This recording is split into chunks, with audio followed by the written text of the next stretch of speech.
My lashes fluttered slowly, and I found Zion on top of my bed beside me, staring down at me. It was morning, and he had woken up before me, which rarely happened, but last night I had spent hours reading until it was way past my bedtime. This was one of the side effects of sleeping late, turning your alarm off, thinking you'd wake yourself, but not being able to.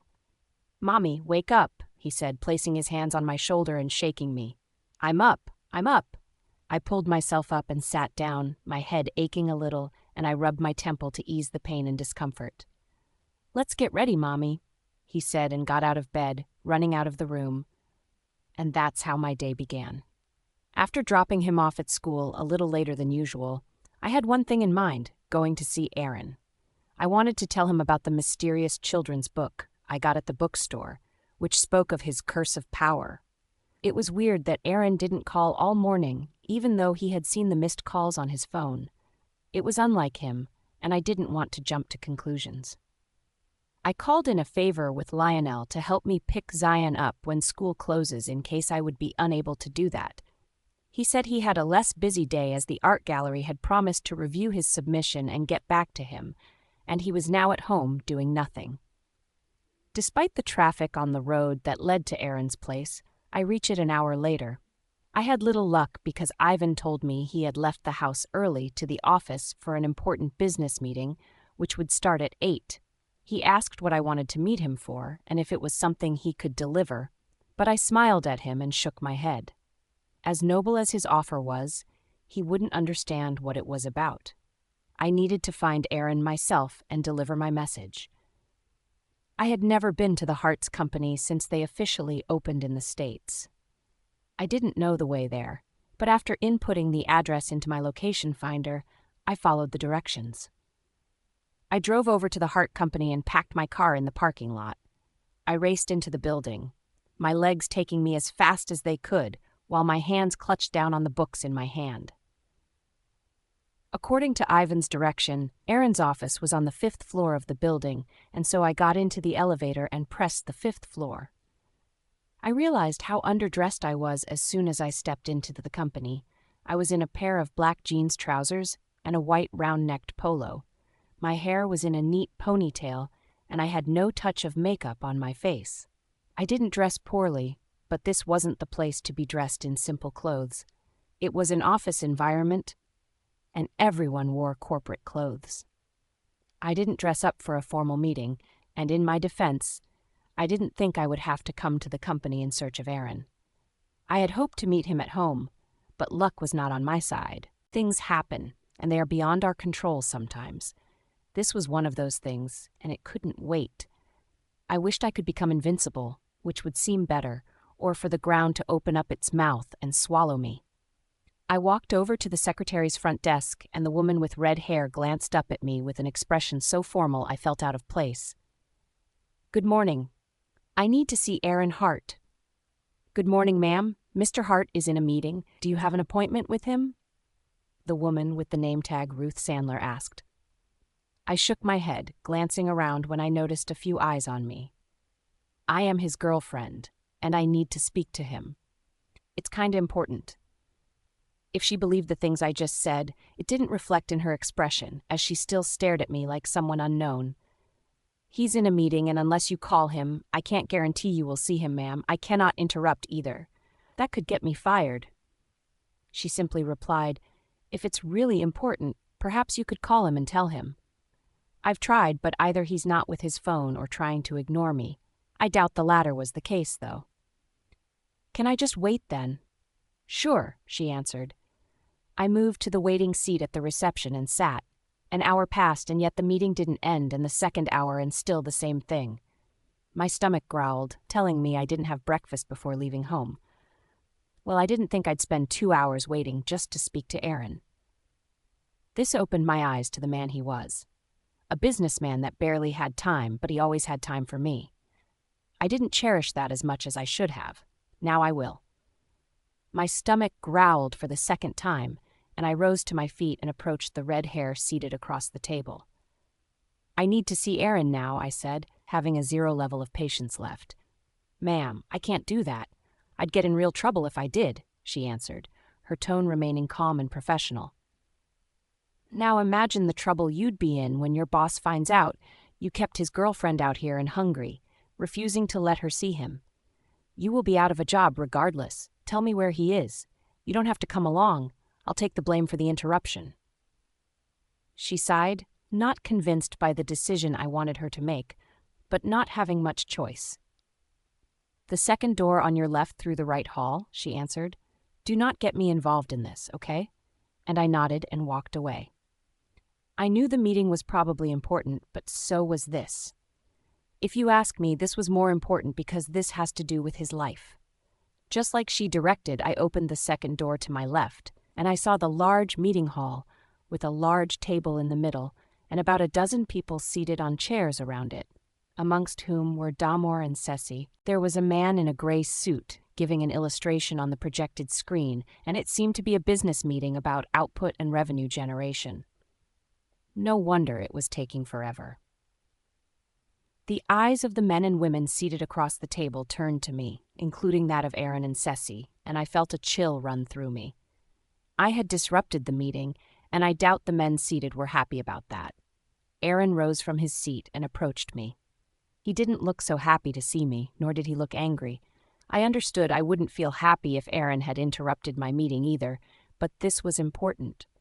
He came to me and took hold of my hand before turning to the men around. "Please excuse us," he said, and walked out with me. He led me towards his office, and I found the eyes of a few staff on me, but I didn't mind. I told myself this was important. He brought us into his office and shut the door. He dragged a deep breath and turned to me, his expression mixed with both confusion and skepticism. My stomach tightened, not knowing if I had done wrong by showing up unannounced. I was the one insisting on space yesterday, only to turn around and do the same thing I condemned all the while. "Hey," I began as he stepped towards me, but his lips meeting mine silenced the words from my mouth. I smiled and kissed back, wrapping my arms around him. We hadn't seen or spoken to each other since yesterday, and it was nice to know I wasn't the only one missing him. His thumbs softly grazed my cheeks, making me melt into him the more. "Your phone has been unreachable since yesterday. I left a few missed calls." I pointed it out, and he nodded in agreement. "I know. I haven't picked it out of my car since yesterday. I've been occupied with the arrangements for this meeting. I'm sorry you couldn't reach me. I hope you're not mad at me," he said, glancing up at me with curious eyes. "I'm not. I'm here for something else." I tightened my grip on the books in my hand. "But it might take a long time and you're needed at the meeting." He clicked on his wristwatch and turned away from me. "Continued without me, I won't be coming back," he said before turning his attention to me. "Now, we have all the time in the world." I immediately felt nervous, and I nodded. "Okay, very good." My stomach growled louder than it had done all morning. Aaron's eyes narrowed on me, but I didn't let him speak. "I didn't eat before leaving the house to see you. I've been to your place. Ivan told me you were at the company having a business meeting, and he told me where to go. I've been waiting for over 2 hours," I finished, touching all the important questions I knew he had in mind. "I'm sorry, I didn't know you waited that long." His eyes dropped a little. I shook my head. "I was, but it's fine. I'm just hungry." "What do you care for?" "I can get it for you. It's your first time at my company and you deserve to be treated like a queen." He moved to the table and picked up the desk phone. A simply breakfast would do. He dialed a number and requested breakfast. After a little while, breakfast arrived, and I took my time to eat the toasted bread and tea with creamed milk. I didn't fail to notice the unwavering eyes of Aaron, who sat on his desk with his arms folded across his chest. He stared at me with fascinated eyes, but I was too hungry to care. Once done with breakfast, I thanked him, but he shrugged it off as nothing. He leaned his weight against his mahogany desk and folded his arms across his chest. "So what was so important you forgot about breakfast?" "You are," I answered, and though he looked taken aback, he remained silent. Usually he'd take the opportunity to flirt and try to say impressive words, but right now he just watched me. Then I told him everything that had happened last night at the bookstore and how I ended up with the books in my hand. "So you saw a ghost?" he asked with narrowed brows. I shrugged. "I don't know what I saw, but the woman that gave me these from the store didn't exist, according to the sales girls, and these books which the woman brought from their store didn't belong to them. That's weird, and I say this as a supernatural creature, he said. What's even weirder are the things in these books. I placed them together on his desk. I think they hold the key to your curse of power. I saw the look on his face, and he was trying to not look down on my findings or laugh, and that didn't sit down well with me. I am serious, Aaron, I insisted. Okay, you think the key to my curse is in a children's book? I groaned. This isn't just a children's book. According to the girl at the store, it was taken down a few years ago after parents filed a complaint that it was too mature for kids. They are right, because a child would not understand the context. They also glow in the dark, just like your eyes. If that doesn't answer our question, then I don't know what does. I searched out his eyes, and they looked anything but convinced. He ran his hand over his face. Okay, let me understand this. A ghost saw you at the bookstore, gave you these books, and you read them and believe they hold the answers we need because they glow in the dark. My heart clenched in my chest, and I stepped back from him. You do not believe me. I do believe you believe this. Don't do that. Don't patronize me or treat me like a child. I snapped at him, getting irritated at his approach. That's not what I'm doing, and I am trying to understand you at this point. Then sit down and read them. I stepped toward the table and pushed the books towards him. He said nothing else before picking up the first book and taking his seat. And I did the same. He read through it, and then the second, and then the third, and when he finished, he dropped the book and glanced at me. It's a nicely crafted storybook, he answered, and I wanted to pull at my hair. What? I rose to my feet. I didn't know if he was making fun of me at this point or being serious. A young wolf boy finds love. It's a great story, he answered, and if I didn't know him, I would have said he was doing this to get under my skin. That's what the story I just read is about. It's so much more than that. Either you didn't read it, or you're just messing with me. I yanked the last book from his hand and gathered the rest up. You're pissed. Of course, I'm fucking pissed. Do you think I'd bring myself here, wait for you for 2 hours without having breakfast if this was a joke? He pressed his lips together. I think you're so invested in finding a way out of this curse that it might mess with your reasoning of things. Fuck you, I cussed. I hated everyone treated me as if I was running out of my mind. First, it was the sale girl at the children's bookstore, and now it was Aaron. Of all people, I thought he would believe me. It hurts that I was appearing crazy and angry, and those were two things I wasn't. Zera Adams, he called, and I cast him a glare for calling my full name. He raised his hands in surrender. I am sorry for interrupting your meeting. You can go back and meet with them, and I'll carry my crazy self home now. I turned to leave, but he grabbed me by the wrist and pulled me back so my body collided with his, and the books fell to the floor. You're not crazy, Zera. You're just being concerned. I struggled to set myself free from his hold, but he didn't let go of me and only tightened his grip more until I stopped struggling. My eyes grew glassy. Don't say things to make me feel better. That's not what I'm doing, I promise. He released me, but did it slowly. I think you believed what you read, and I want to believe you too. I really do, but I think we are not seeing the same thing. I sniffed and blinked the tears back. I am sorry I cussed at you. I'm just frustrated. I guess you're right. I've been so involved in this entire process, it's clouding my perception. I admitted, feeling lightheaded. He stooped down and picked up the books now on the floor before rising. Read it to me, he proposed and gave me one book.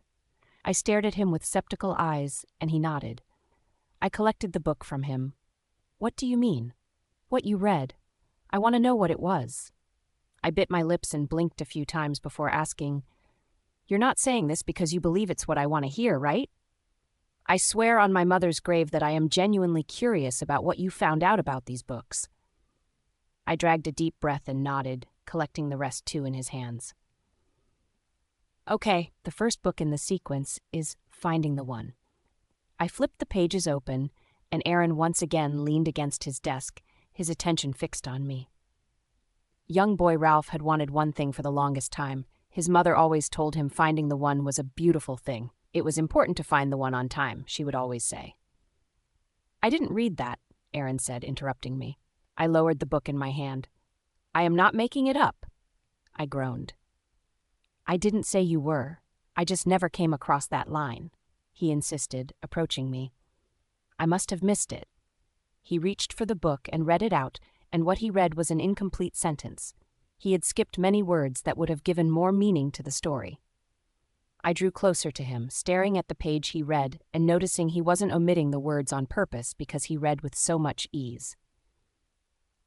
He paused when he got to where I read before he took the book and turned to me. We are seeing differently, he said, and after what I just saw, I had to believe him. He handed me the book. I think you should read the book and I will listen. We spent almost 2 hours on the 3 books. Once the third finished, I closed it up and glanced at him with my brow raised. Do you believe me when I say this is what we've been searching for? He sighed. There was much conviction in his countenance, but he wasn't fully convinced. We can't put all our trust in this. For all we know, the writer had a very vivid imagination. Yes, sure, he or she also can choose who their readers will be. I pointed out in a sarcastic tone, You're right, and we will have to examine the book and speak to the wise one. He rose from the desk he'd been leaning on since I began reading the first book. The wise one? I repeated. He understood my question. They are those who are much advanced in knowledge. They understand and interpret better than others would. Every pack has at least one of those, and Ivan is the wise one in our pack, so he would have a better understanding. He looked unsure. I hope he does. He reached for his suit and swung it over my head before striding over to me. He offered me his hand, and I took his hand, and together we walked out of the office. I still noticed the eyes of the workers around on me, but Aaron didn't care about any of that, and I knew I shouldn't. I asked what would happen to my car, and he handed the keys to the valet outside. Then he assured me my car would be waiting for me when I got home. It was what I needed to hear. We got into his car as we came out of the building, and once inside, he took out his phone from the locker. He dialed Ivan's number, and after a few rings, he picked up. Aaron then told him he was on his way home and wanted him there when he came. He ended the call after saying that. Ivan was already waiting at the study when we arrived, just as expected. Aaron fed him information about the books which I had read to him and how we saw different takes in them. He pointed out how it spoke about his curse, especially when I read it out loud, and I passed the books over to Ivan at his request. He placed his hands on the books to take them, and I felt a spark charge through the book to the rest of my body. I think he felt it too, because he glanced at me with intent eyes. There are magical elements present in this book, he said, and turned to Aaron. The magic is now wired to her, hence why she sees more than you do. The woman that gave them to me might be a ghost, I told him, going back to where all this started. Ivan shook his head, debunking my theory. No, I think she might be a messenger of the moon goddess. That's impossible, Aaron said, uncrossing his arms from his chest. Why? You doubt the length the moon goddess would go? He narrowed his eyes at his brother's lack of faith. Why would she care? His brow rose. Because you're still her son, whether or not you believe it. But he answered, and then turned to me. This was why you wanted to see him in the morning? I nodded. Yes, I thought it was worth sharing. It is. You might have as well saved the life of the Alpha from the strongest bloodline, he spoke, and there was no trace of humor in his voice or eyes. I had to believe. Ivan asked me to reread while he got his pens and paper to jot down so I can decipher what each word in the book meant. After another 2 hours, I finished reading and shut the third book. Then I glanced up at Ivan, who had a keen focus on the pages before him. Is there something in there? Aaron asked Ivan, who stayed silent on the study seat and only stared at the pages before him. Yes, the book calls it For the Fallen. According to these books, there are 3 stages to completing the ritual of the fallen: the full moon mating, the lunar eclipse marking, and the crimson moon blood ritual. I can't do that. Aaron objected, turning away. Why would you say that? I demanded, not knowing why he wanted to back out now when this was the way out he had always wanted. If I mark you and if this ritual doesn't work out, I will have your soul tied to mine, only to abandon you in the land of the living. you will live a miserable life, longing for your mate and never moving on for the rest of your life. It is the worst fate for a wolf and a cruel one for a human. I understood his fear of the worst, but the best outcome was probable. And if it works, you would live a fulfilled life with your son and me? Isn't that worth trying? These books are not like other werewolf lore. They are magically wired, and I think the last thing they would do is to lead you wrong. His eyes grew weak as they stared at me. He reached out and stroked my face.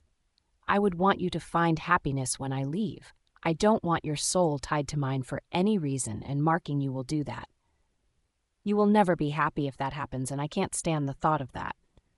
Then let me make that decision for myself. I leaned in and kissed his lips slowly. He sighed and kissed back, pulling me closer and pressing our bodies together as if they were one. He pulled away and pressed his head against mine before nodding. Fine. What is the first ritual? He turned to Ivan. We have the full moon mating as the first, the lunar eclipse marking as the second, and the crimson moon blood ritual as the third. The ritual should follow their orders and timing. The full moon is a week away, but we haven't had a lunar eclipse in 5 years. Aaron, the pessimistic one, spoke. If this is the moon goddess's plan for you, she will perfect it, Ivan assured. Doubt still lingered in Aaron's expression as Ivan exited the room. You're still unsure, I said as soon as the door shut. He didn't deny it because he nodded. I am. I know this is what we've been waiting and hoping for, but I fear it might not be as easy as we make it out to be. I nodded, understanding his point and agreeing with them. When we get to that bridge, we will cross it. After a week of skepticism, I gave my answer to Aaron about moving in with him. It was a yes, and that fateful Tuesday, Aaron sent help to aid smooth moving for me and Zion. Moving in with him was much more complicated than staying outside since he lived in the Pack estate. My friends and family would not find it easier to visit as they used to, at least not at first. This, however, was a decision I knew I would regret. I wanted us to be as one family, and this would also help Zion. My old place still had a few months of lease on it, and so I offered it to her. She could not control her joy and gratitude over the phone, and told me she appreciated my affection towards her. It was the very least I could do. She was my little sister, after all. Aaron was up on the balcony of his house waiting for us, and I couldn't help the smile on my face when I saw him. He beamed at me and raced down to stand before me a second later. Daddy! Zion called out with his hand already stretched out for his father to carry him up. Aaron didn't hesitate before taking him into his arms. Someone excited, he sang. We both laughed. He is happy, that's for sure. I am happy, too. Are you happy? Moving in with me? He asked, and stared at me. I am, I answered with a nod. He nodded, leaned in, and kissed my lips tenderly. I kissed back, and a moan left his mouth. Zion giggled, and we pulled away. My cheeks grew rosy. Come and I will show you the bedroom. The full moon, which we had highly expected in the last few days, was up in the sky, and we were out in the cottage Aaron had built up in the past week in the field. It was created to appear as if we were out in the open, yet provide the safety and comfort of any regular room. They made the roof of the cottage with see-through glass, and that way we could see the moon setting in the night sky while inside. It was noble of him to think about my well-being through all of this. Usually, Aaron led his pack on the full moon to explore territory and hunt like an alpha does for his pack, but this day he allowed Damore to take the lead. He didn't tell Damore why he was taking a step back, but his brother concluded it could be because he was counting his days. He did not make our discovery known to anyone else. The 3 of us were enough, and so he left Damore and Ceci in the dark. It was the best way to keep the wrong ears from hearing it, at least until we were certain of our direction. This will be over before you know it, Aaron told me, taking my hand into his and giving it a soft squeeze. He tilted my chin up to look at him, and he asked, Are you scared? Ivan had broken down the process of each ritual and what we should expect. Tonight was the full moon mating ritual. Aaron barely had any control during the full moon, so mating with him tonight appeared to be impossible, and if it was impossible, then it would be of high risk. I bit my lips and nodded a little. I can't help it. I'm sorry. No need to apologize, I understand. It is the full moon. This is when I lack control the most, but I promise I will try my best to not hurt you. The ritual was all about control, the ability of the fallen to prove themselves worthy of control, even on the full moon, when craving and desires were at the apex. The first ritual was to show the moon goddess that he could stay in control. If he failed, he'd have to try again until he showed control, but since Aaron had limited time, he couldn't afford too many retries. According to Ivan, he had less than 3 months and had to get the first ritual right at his first attempt. The first ritual, if done correctly, will trigger the force of nature and turn the course of time in his favor to complete the others. With every ritual executed, the length of his day would see an extension to a few more years, and if he completed the 3 rituals, the curse of the fallen will be lifted. "It's time," he informed me. I nodded, giving him my consent. He began regaining himself a minute later, and I saw a mark appear on the upper side of his left chest as the symbol of a moon. His brows pulled together and a frown settled on his face. "What?" he asked, probably seeing the interest in my eyes and feeling a little lost with it. "The mating ritual had been accepted, and the sign shows on your skin." I answered and trailed my finger over the side of his chest bearing the mark, and at my touch he shivered. I giggled, feeling fulfilled that we had successfully carried out the first ritual, and knowing that it worked. He wrapped his trembling arms around my shoulders and pulled me against his chest, while still dragging a deep breath. He kissed my forehead and exhaled deeply.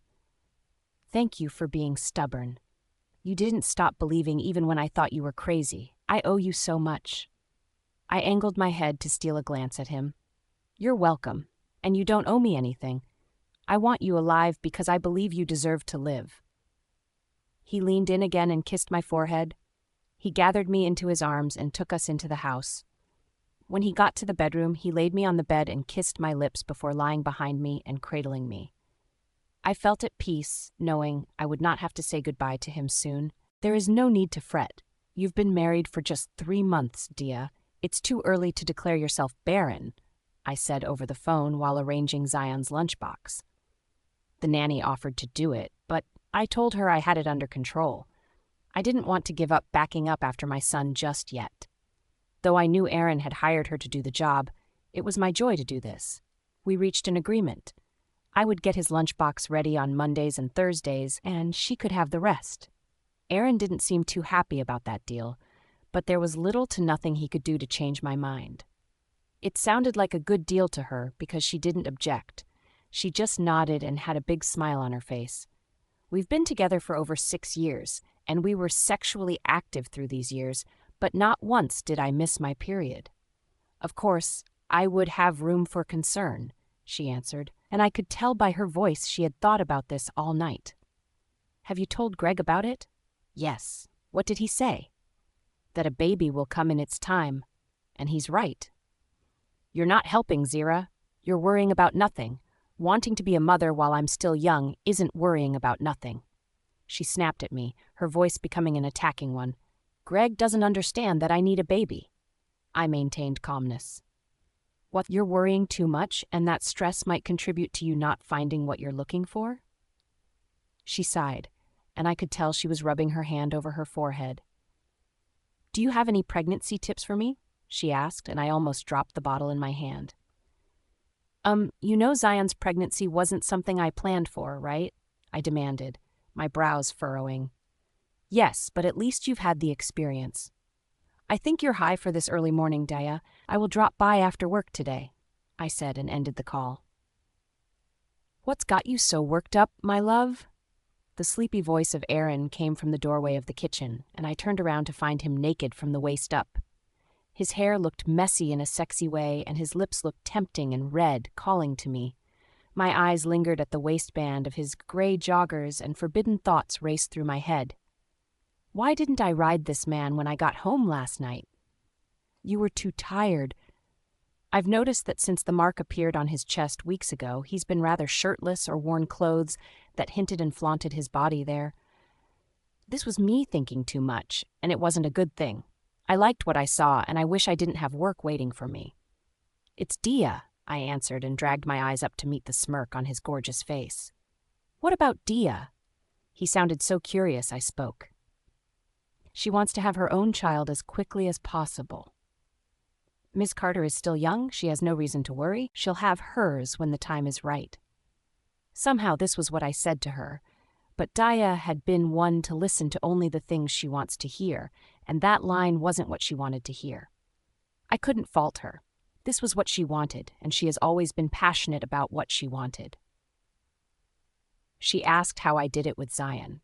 I blurted while putting the small bottle of water and a cup into his lunchbox. What did you tell her? His eyes lingered on my lips, and, as if on instinct, I lapped my tongue over it to get it wet. That I didn't plan for Zion. It just happened. I shrugged, zipping up Zion's lunchbox before pushing it forward. Did you plan to have kids early? He asked, stepping toward me. If by early you mean 21, then no, I didn't plan to have kids that early, but I always thought I'd have my family early with my husband and child and home before I turned 40. Zion ruined your plan then. I laughed, and my head dropped, causing my hair to fall over my face. Yes, at first I thought that, but then he became the best thing that ever happened to me. You two are the best things that ever happened to me, he said, and I believe him. He moved the hair strand that fell on my face away, tucking it behind my ear. Then he leaned in and kissed my lips. His lips felt soft, and so was the kiss. My hand lifted to stroke the side of his face, while deepening the kiss by pushing my tongue into his mouth.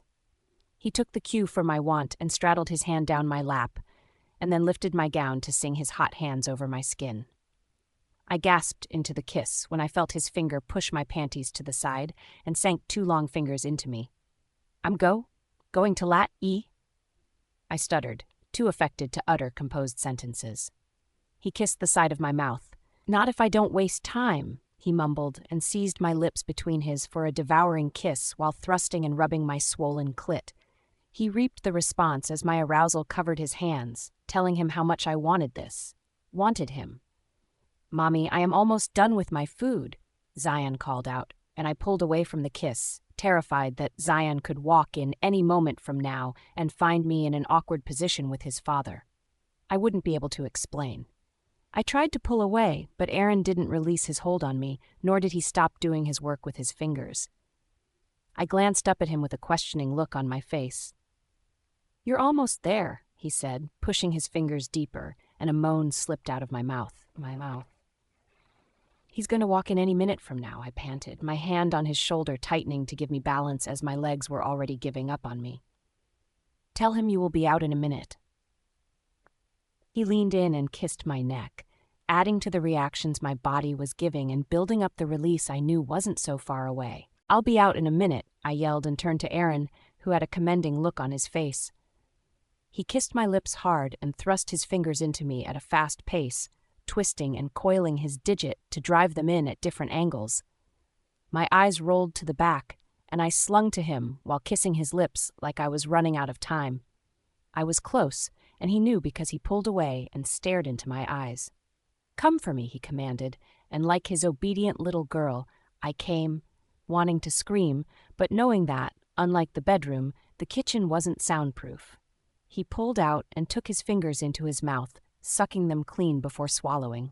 He pecked my swollen and slightly parted lips. Have a nice day at work. Work went by fast for me, and it was because I planned my day out, adding Dia to it. Once I closed and picked Zion up from school, I drove us down to Daya's place instead of going home like we usually did. She was thrilled to see Zion and immediately took him to the kitchen and offered him ice cream. The cheerful boy took it and came to show it to me.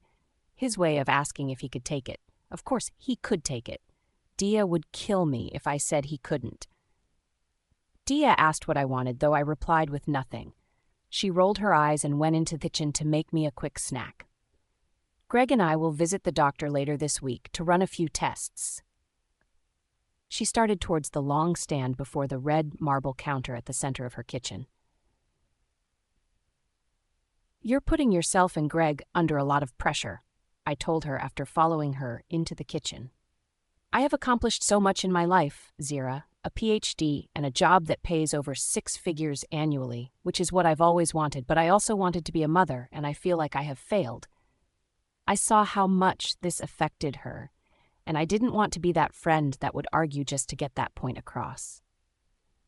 I could never know how she was feeling, and the most I could do was be a supportive friend like she's been to me for years. I walked over to her and wrapped my arms around her, giving her a tight hug. A time will come when you will look back at this moment and laugh because you've gotten all you need in life, I told her, and she nodded weakly.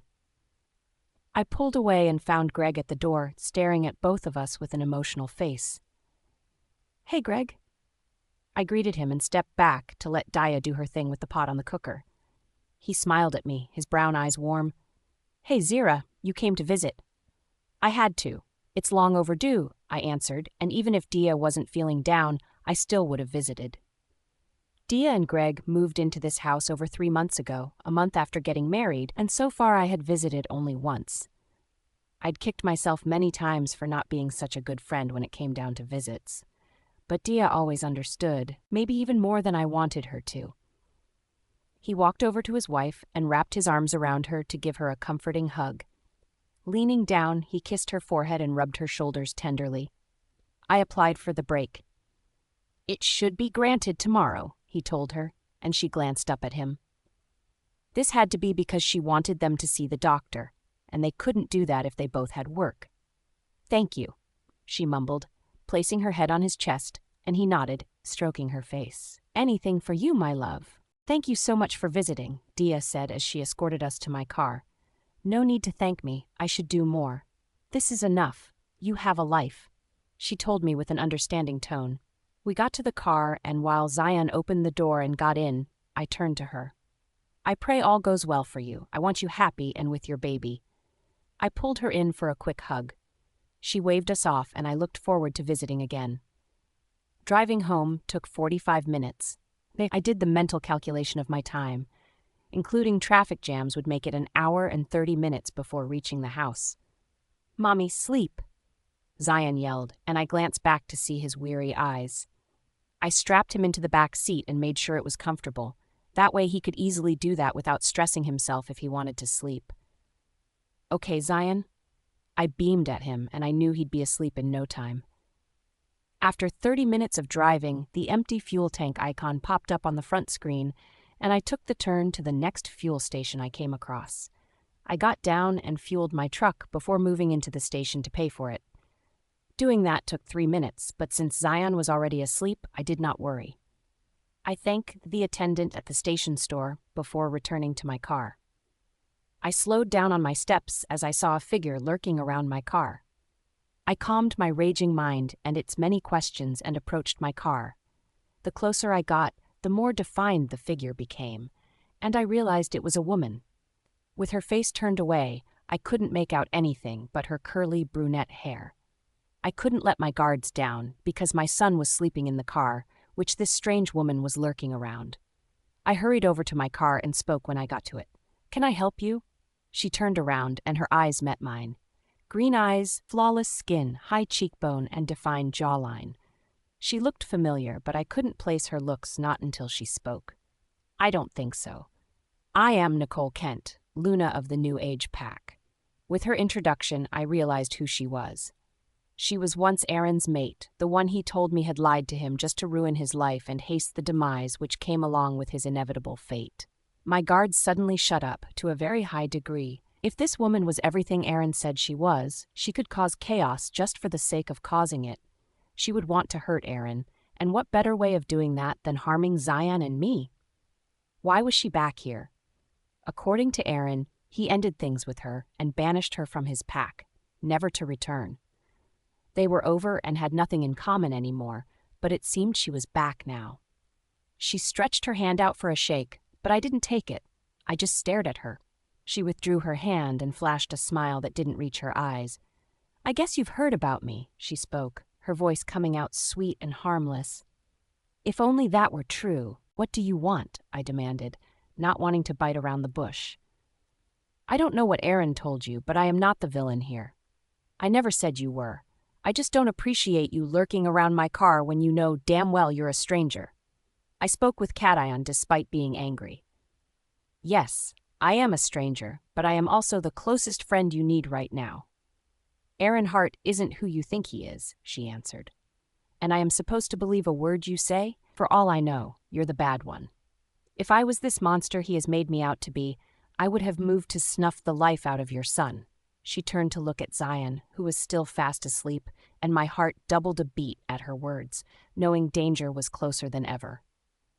She then turned back to me, but because that's not who I am, I did no such thing.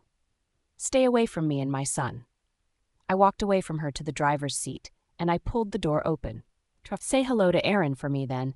Tell him his Luna is back and sends her regards, she said, and I closed the door. I drove off at a faster speed than I had ever driven my car, and when I got home, I unstrapped Zion and carried him into my arms and took us inside. I laid him in bed and he was still sleeping, and so I let him be. You stayed out longer than you used to. What happened? Aaron asked from across the door of Zion's room. My heart doubled in its beat, and I turned to him. He must have seen something in my eyes because his eyes grew concerned, and he stepped over to me. What's wrong? He asked, his gaze not wavering as he beheld me. I bit my lips and tried to look away, but he didn't let me, not until I spoke. Nicole. The single words that left my mouth turned his expression from that of concern to fury. His eyes brewed with a dark shade of red, and I hadn't seen this much anger in him before, and it terrified me. What did she do to you? He asked with his hoarse voice sending chills through me. I shook my head. Nothing. She said to say hello to you for her then and tell you your Luna is back and sends her regards, I answered. This wasn't the only thing she told me, but I felt this was the most important. For all I know, she lied about the others. Did she see Zion? He let go of my face, his attention moving to our sleeping son for a second before returning to me. I nodded. Yes, she did. She said she didn't come for him and also said she wasn't the villain. She only came for you. I don't know which she does better, lying or manipulation. She was aiming to send a message, to tell us she was back. I know her return also means the return of the New Age pack. The ritual we embarked on weeks ago must have signaled all the wise ones in every pack. They have drawn their theories, some better than others. I don't understand. Ivan told me if the rituals were true, we wouldn't be the only ones to know. The wise ones in other packs will study the change in seasons and times and know something massive is about to take place. If the wise ones can interpret the signs correctly, they will feed it back to their Alpha and Luna, and in no time there will be an uprising. I didn't know they would deduce it this fast. Breaking the curse of power would not only save my life, but it would also seal my position as the strongest alpha werewolf in all of creation, and not everyone wants that. What does that mean? My voice quivered as I spoke. He didn't cover it up. He spoke with an honest tone when he said, It means a war is coming, and you're now trapped in the middle of it. I tried to sleep that night, but I couldn't. I wanted to close my eyes, but every time I did, the event of the day plagued my mind. When I embarked on finding a way out of Aaron's curse, I didn't know a lot would come at stake, and now I couldn't stop thinking about what I had unleashed. Breaking the curse was a good thing, but I wondered what the consequences would be. Today I realized how vulnerable I and Zion were in all of this. I was still human, the most feeble one. I knew I'd be the first to get hurt in this war Aaron has spoken about. There was a lot to think about. Lionel, Dia, Greg, her family, and Tatiana. These people were now caught at the cross line because of my involvement with Aaron Hart. Guilt ate me up from the inside out, and in choosing Aaron, I had left them vulnerable. I had to ask myself if this was worth it. I wouldn't say Nicole had gotten to me, but she had told me Aaron wasn't who I thought he was, and that had also contributed to my unending thoughts.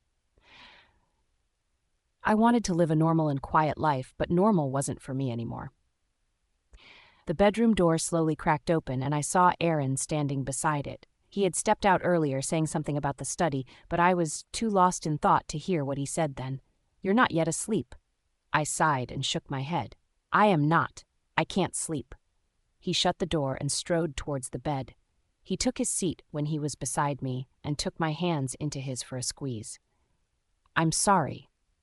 I shook my head, but I couldn't say this wasn't his fault because it was all entwined with me being with him. I was so scared for Zion. She could have harmed him if she so wanted to. I told him, the memories of her lurking around my car replaying in my head. She can't harm Zion, he spoke with a confident tone that made me raise a brow. And why is that? Because Zion hails from the strongest bloodline, my bloodline. He is also innocent, and laying her hands on him would bring the wrath of the moon goddess on her, and no wolf wants that. It was a relief to know that Zion was safe, but there were others at stake. She said, "You aren't who you say you are." What does that mean? I said with a small voice, and I folded my arms across my chest. Nicole said that? She did today. And I don't know what she meant. Is there something I need to know? He looked almost as clueless as I was, and he either told the truth or was a good liar. If there was something, I would have told you. If there is something I know about Nicole, she lies and causes confusion wherever she goes. She had done that to me and my brothers in the past. Thank the goddess I knew my brothers better. Aaron had never lied to me, and I wanted to place my trust in him than the vicious Luna called Nicole. I leaned in and kissed his lips. "I believe you," I mumbled into the kiss while deepening it. I took hold of his hands, placing them on my chest, and applied pressure on them, telling him what to do. He took the cue and applied pressure, making me moan. If I could get myself to stop thinking about everything that happened today, then maybe I could find sleep easier. Aaron's POV. I knew the snake called Nicole had planted the seed of distrust for me within Zera. She had always been a master at manipulation. I couldn't believe I once thought she was the one for me. She never was, and like everything else, she manipulated her way into my mind and made me believe that lie. I still remember the night I marked and mated with her. Instead of a restoration of my ever-reducing power, I witnessed a massive loss of the little power I had, and I realized she wasn't the one. She had lied about the spark and bond she said she felt between us. When I confronted her about her lies, she told me I needed her as an ally. She told me she knew too much and would be bad if she took what she knew to the wrong pack. I knew even if I kept her, she would betray me, and I ended the union and banished her from the pack, never to set foot there again. I learnt she later joined forces with the rebellion pack, our sworn enemy. Nicole had always been about herself and her father's selfish interest, and even after his death, she didn't change. Telling Zera that was her way of planting discord, and I couldn't let her win. Not when I had found myself my true mate, and we were on the way to ending the curse of power and having a blissful union afterwards. Zera leaned in and kissed my lips, pulling me out of my mind. I kissed her temple, and she sighed, mumbling a "thank you" before shutting her eyes. I sent out the notice to Ceci, Ivan, and Damor. I didn't want to inform them about the full moon mating ritual. It had been done with restricted knowledge to most people in the pack, including Ceci and Damor. However, with the appearance of Nicole, I had no choice but to get them all informed and ready for the worst. They were the first I'd disclose the truth to, and the pack would come next. I had sent the signal out 3 days ago, and the last to arrive for the meeting was Damor, and his excuse was a late booking from Ireland. I knew his excuses were lame, but I didn't dwell on it. There were bigger things to worry about. Nicole is back, and that means Theo also is, I said, and I received silence from the three of them in the study. When did she come? Damor asked, finally breaking the silence. A day before I sent the signal. Why is she back? Ceci asked with a suspicious tone from where she stood beside the study window, her arms folded over her chest. I hesitated, knowing neither Damor nor Ceci would like my answer. Because we found a way to break the curse. It took another moment of silence, and I knew from the look on both their faces that they would smack my head if they could. You found a way to break the curse, and you didn't tell us? Damor roared, rising to his feet and running a hand through his hair. I didn't find the way out. Zera did. I answer and knew that wouldn't reduce their anger toward me. It doesn't change the fucking point, Damor snapped at me. And he had never been one to control his words when he was furious.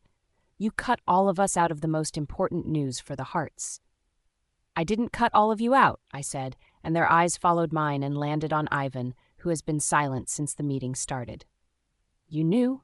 Ceci asked in a tone of disbelief. Of course, he fucking knew. Aaron has always had a favorite, and it's him. Damore answered instead, and now that your nemesis is back, you want your siblings whom you shove the middle fingers at to come to the rescue. How amazing. He didn't keep you in the dark because he wanted to, Ivan began, but Damore wouldn't let him complete his words. You don't get to talk. You don't get to fucking speak, Damore snapped at Ivan, his eyes blazing red. Having enough of being bullied around by his brother, Ivan sprang to his feet, his eyes glowing silver instead of their natural blue.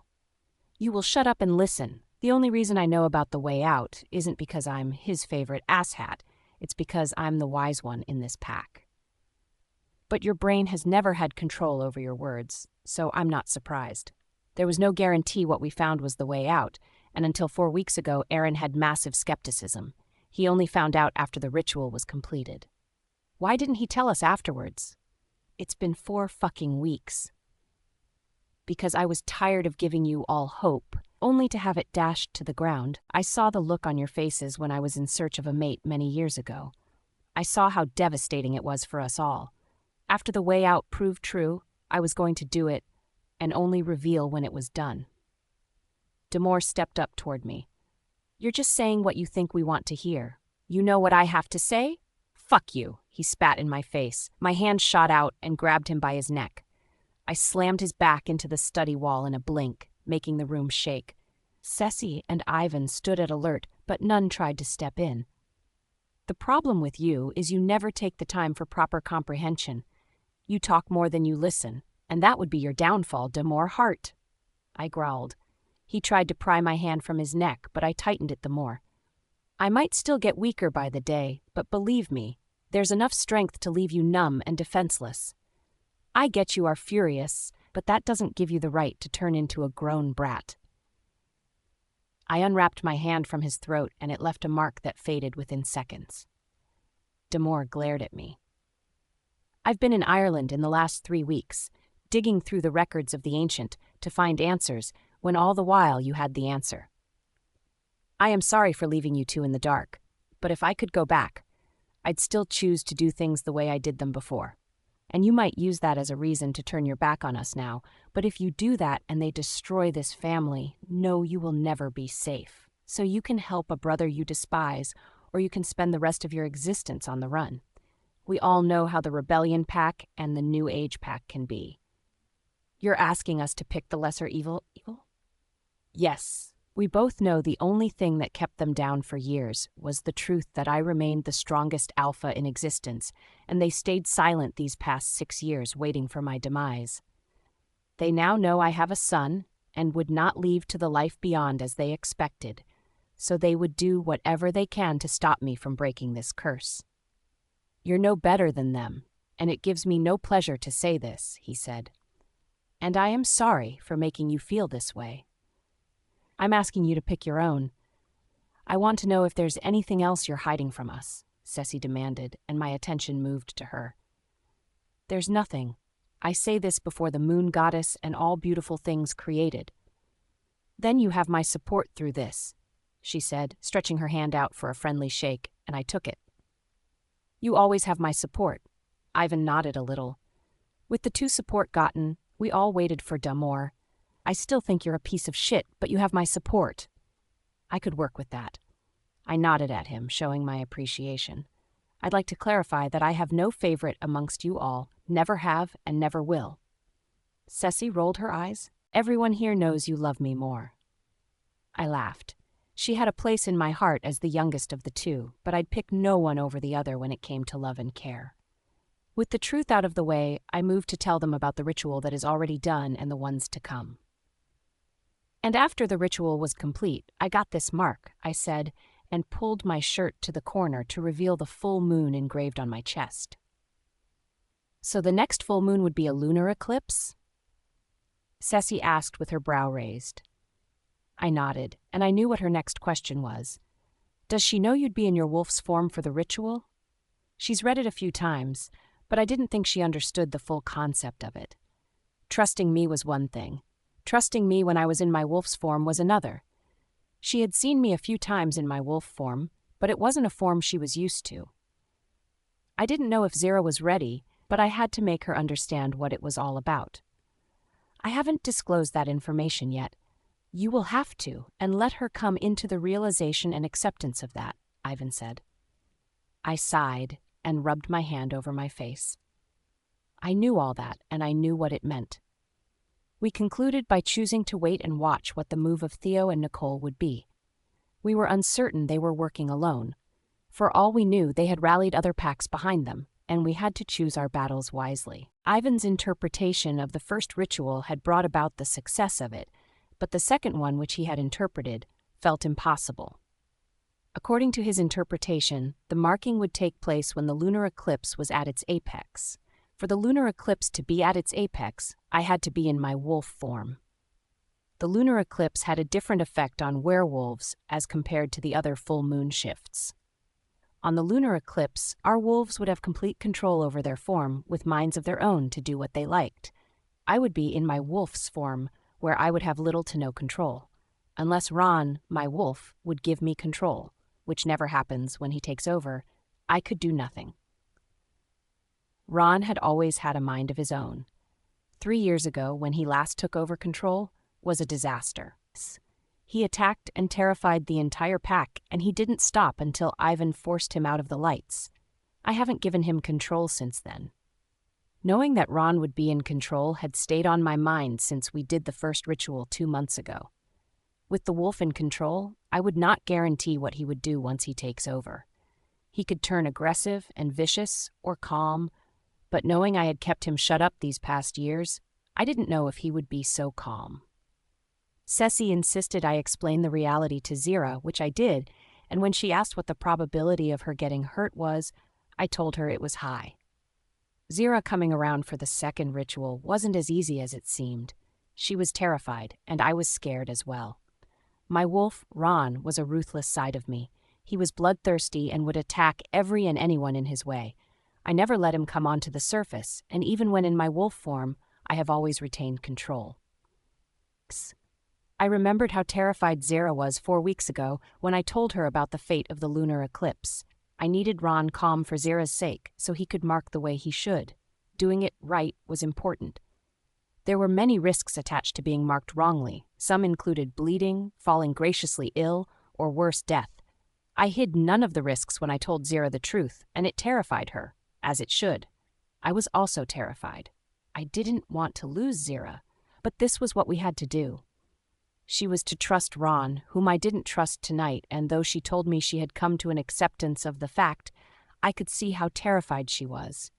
She wanted to do this for me, and it was taking almost everything from her to do it.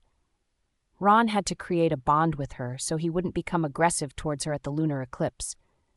I had to have faith that he would not hurt Zera in the process of marking her.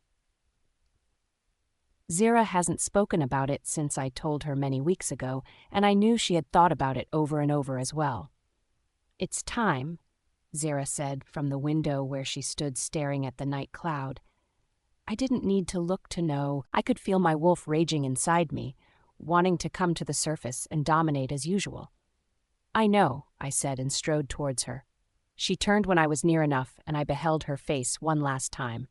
I reached out to stroke her cheek, and her lashes fluttered. "We don't have to do this. You know the risk, and one of them is death. I do not want you dead. I need you, and Zion needs his mother. He'll be better off having one parent than none." She smiled, and her lashes fluttered. "I know that, but I want him to have both. And yes, I am scared, but I choose to be optimistic." She leaned in and kissed my lips softly before pulling away. Her courage gave me strength and faith that we would see this through to the end. I took her hand and laced our fingers together before departing from the bedroom. Since Damore had been in charge of the pack, I had no worries about who would lead them in times like this. I only had to focus on the ritual ahead. We chose an isolated territory, and unlike the full moon mating ritual, Ivan had no reason to be with us. I asked him if he was certain about his absence from the territory, and he said his presence would only trigger Ron, who still hated Ivan for putting a spell of withdrawal on him 3 years ago. Just as I have been in control of my wolf form in the past, Ron has taken control of my human form and made me do aggressive things once or twice in the past, and it was never cool. I had to trust Ron would take care of Zera like I would, and the last thing I wanted to do was trust Ron. "Let me out already," he growled at me, and I released Zera's hand and mumbled, "And I love you," before losing control and being shoved to the back seat. Zera stood still, watching as Ron emerged and landed on his paws, tall and arrogant, as always. A low growl left his mouth, and he took a step forward. Her hands shot forward in defense and stepped back even as she tried to maintain a steady balance on the ground. "Calm down, Ron. I'm not here to cause any harm. If you and Aaron are truly one, then you'd know by now I want nothing but the best for the both of you, and that's why we are here." Her words weren't getting to Ron, because he growled and surged forward, and she took to her heels, running as fast as her legs could take her, while Ron chased after her. I wanted to do something, help, and tell Ron Zera wasn't an enemy, but he had shoved me so far behind the only thing I could do was watch and listen. I wanted her to stop running and face him, but I knew she wouldn't do that even if she heard me. She was terrified of him, as she should be, but the more terrified she was, the more he would take advantage of that. Zera stumbled and fell to the floor, groaning loudly, and as she turned around, she gasped at seeing Ron. She hurried up to her feet to run again, but Ron surged towards her, pushing her onto the ground and keeping her there. He dug his claws into her shoulder, and she cried out in pain. She was human, and she didn't have the strength or the healing ability to take the pain and heal through it. Ron knew that, but he did not care. He wanted to afflict her. He wanted to hurt me for what I did to him, and by hurting her, he did just that. "Please let me go," she pleaded, tears streaming down her face, but it fell on deaf ears because Ron only afflicted her the more. "Stop!" she screamed, her pain slowly turning into anger. "Stop!" she snapped at him. Ron withdrew his claw from her shoulder at her command. "Get off me!" she shouted, her voice coming off firmer, and he stumbled off, taking to her words. She helped herself sit down and wrapped her hand around her shoulder. I could smell her blood and knew his claw-dug dip had caused her much pain. I could feel Ron tensed and angry, but not having the proper channel for his anger. He couldn't unleash it on her. She wasn't scared of him anymore, and that took the power from him. Zera pulled herself up to her feet and stood to speak. Her confidence soared. "It's the lunar eclipse, Ron, and I am here trying to save both you and the one I love. I am not the enemy, and I will not be afraid of you. If you harm me, you will also harm yourself, because your survival depends on me." She growled at him, her pain mixed with anger, and he shivered in response. Ron rarely ever showed fear or submission to anyone, and his stubbornness had made everyone keep off, but Zera held him on his toe in fear. "You're going to mark me under the full moon, and you will not harm me. We will work through this, and you will be a good wolf, won't you?" Ron growled in rebellion, and Zera's gaze darkened as she stared at him. "Won't you?" Ron whimpered and nodded. "Yes." I could not hold my excitement, and watching Zera subject Ron to obedience, instead of running away from him, made it complete. She dropped to her knee and reached out to stroke his head. "I am your mate, Ron, and you do not get to attack those meant to be the one. Do you understand?"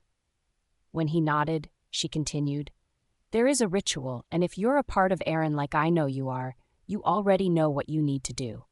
I am going to trust you and hope that isn't a mistake," she said with her eyes fixed on us and her hand lifted to rub over Ron's back. He purred, liking her touch and leaning in to get more. How she had tamed Ron and made him into her obedient little puppy still came as a shock to me. Either way, I felt proud, and once this was over, I'd be on my knees giving her the worship of a lifetime. "You are going to mark me under the lunar eclipse, and you're going to be gentle," she spoke with a soft voice, placing her head against his, and he purred. "Yes," he replied, but she didn't hear. She pulled away and lowered herself onto the grass-covered ground and laid flat on her back with her eyes fixed on the moon in the sky as she waited for him to get on top of her and mark her. She stayed still, but her heart hammered away in her chest. The marking could go wrong, and she knew that, but she was trusting him still.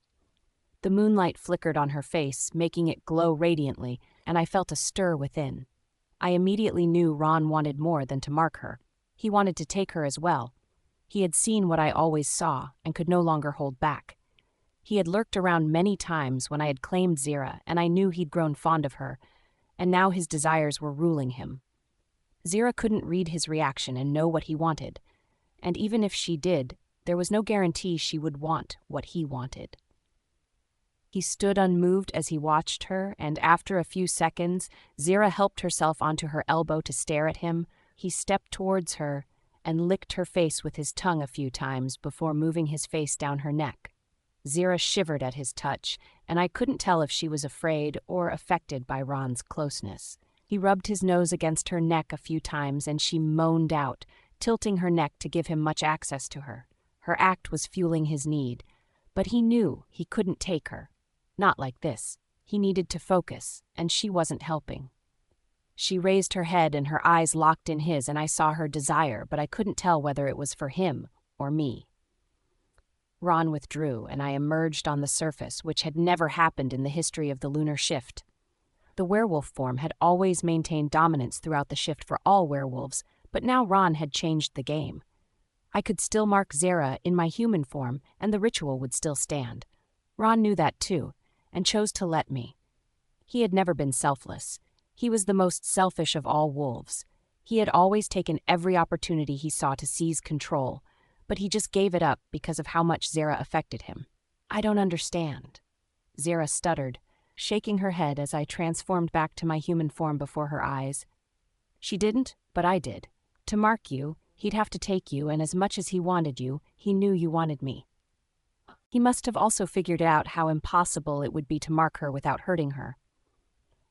Ron might be my wolf, but I knew her body better, and he knew that too. He didn't want her to hurt more than she already was. My hand trailed over the side of her shoulder where Ron had dug his claw earlier. She whimpered and her eyes fluttered briefly in pain. "I'm sorry." I apologized, feeling terrible for her pain. She smiled at me and shook her head. "I'll live." Her lashes fluttered. "What happens to the ritual now?" she asked. "As long as you get marked under the lunar eclipse by either of us, it's still valid." "Then take me." She pulled her clothes off, and I felt Ron growl from within. He wanted her, and it was an insane level of want. She whimpered out in pain, but I had marked her in the right spot, and so though the pain existed, it was only temporary. I withdrew my fang from between her shoulder and neck, and then turned to meet her eyes, and behold, they glowed a bloody red just like mine before they faded away. We were one never to be torn apart until the end of time. She wasn't just Zera anymore. She was my mate and my Luna, the bearer of my mark. My skin glowed, and the second marking appeared on my chest below the moon, and I knew the ritual had been accepted. I felt happy, knowing we had one more ritual to break the curse of power. I'd no longer have to leave my mate, the woman I will be with for a very long time. Third POV. "I love you, Aaron," she mumbled. He knew that and believed it. "I love you too." They stayed in each other's arms, unmoved and unwilling to let go. The night was chilly, but Zera didn't seem to mind. Aaron held her close to his warm body, and the heat kept her contented. She kissed his chest while running her hand over the mark of the tattoo, making him shiver at her touch. "We should go inside," he spoke, seeing as the morning approached. They had laid for over an hour in silence, and as much as he wanted to continue, he knew they shouldn't. She nodded, and he helped her to her feet, gathering her clothes and helping her put some on. He found his trousers and shirt not so far away and quickly retrieved them. He wore them, hoping to go in and clean up properly. "You're okay, right?" he asked, but she didn't answer. Instead, she picked up her boots. He took hold of her hand, bringing her attention to him, and their gazes locked. "You're okay, right?" I asked again. She smiled before answering. "I am okay, Aaron, don't worry." He smiled. "You were really brave, braver than I ever was with Ron, and I think he's your hardest lover yet." That made her smile harder, but her smile faded and her gaze remained on something behind him. His eyes narrowed, and he turned around to find a tall, brown-haired man with height and build matching his, having a smirk on the corner of his lips. He walked towards them along with 4 men equally built like him, and Aaron knew they were members of his pack. Aaron recognized him. His name was Theo, the alpha of the rebellion pack, and it made his blood boil. He had always heard about Alpha Theo, the ruthless and bloodthirsty alpha who ruled every territory he went to. Aaron had always heard about him and knew a day would come when they would meet. He didn't look forward to it, but knew he couldn't escape it. The alpha was the bully of the other packs and kept his enemies on their toes. Theo was also Nicole's ally. After he banished her from the Dominio pack, she left and joined an alliance with him. This was their first confrontation, and Aaron hated that he was underprepared for it. It was considered an act of war for a pack to cross into the territory of another during a full moon shift without formal notice or invitation. Theo knew all that and still defied the rules. The consequences of crossing territory included war on the offending pack or the death of the invaders. This was the rule and order that had governed the werewolf realm for thousands of years. However, Aaron couldn't uphold those rules because, here now, he was outmatched and needed to consider the proper course of action. The rebellion pack had no respect for anyone, and Maxwell, Theo's father, just like Dane, Nicole's father, had always wanted power. His rebellion brought about the death of Dwayne and Scarlett Hart, Aaron's parents, and he did it to become the strongest alpha alive. Though the attack was meant to wipe out the entire Hart family, the 4 heirs of the Harts survived and went into hiding, only surfacing when they had built themselves up. With the bloodline of the Harts still alive, power did not shift to Maxwell Vane or another living alpha. Just like the Vanes did with my parents, the Kents, using Nicole, tried to eliminate me and failed as well. Together, the Kents and Vanes were vicious and had no loyalty to anyone but themselves. Rumors were Theo killed his father to take over as the alpha and also helped Nicole do the same. The rumors surprised no one. Aaron wanted to know how they got in. He wanted to know who they harmed to get in and what their plans were. Zera was still with him, and he had to protect her at all costs. "What do you think you're doing crossing into territories that aren't yours, Theo?" he asked, stepping up towards him, his eyes glowing. Theo took a bold step forward. "I came to give you something," he said, and nodded his head to the one standing behind him on the right side. A man stepped forward with a black bag in his hand. Theo took the bag, stepped up towards Aaron, and reached into it. He pulled out a decapitated head and tossed it towards Aaron and Zera. The head rolled over and stopped at his feet, and glancing down, Aaron realized it was Blake, the werewolf he had sired and charged with the responsibility of infiltrating and gathering information about the rebellion pack and sending them across. Zera gasped out in fear from behind before covering her mouth, and he knew she must have seen the horror too. He didn't want her caught up in any of this. But he knew the rebellion pack didn't hide their lack of respect for boundaries, and he didn't think they ever will until put in their place. "Recognize him?" Theo asked. Aaron looked up at him with a face red with fury. "I'd advise you to choose your next words carefully," he snarled, and his hands balled into tight fists. The air coming through his nostril grew hot, and his fangs grew into long and sharp ones. "Why? You're about to break your curse and think you can take us," Theo challenged, and the men behind him stepped forward, growling. "No, but I am strong enough to blast you into oblivion if you don't leave now," Ivan spoke up from behind.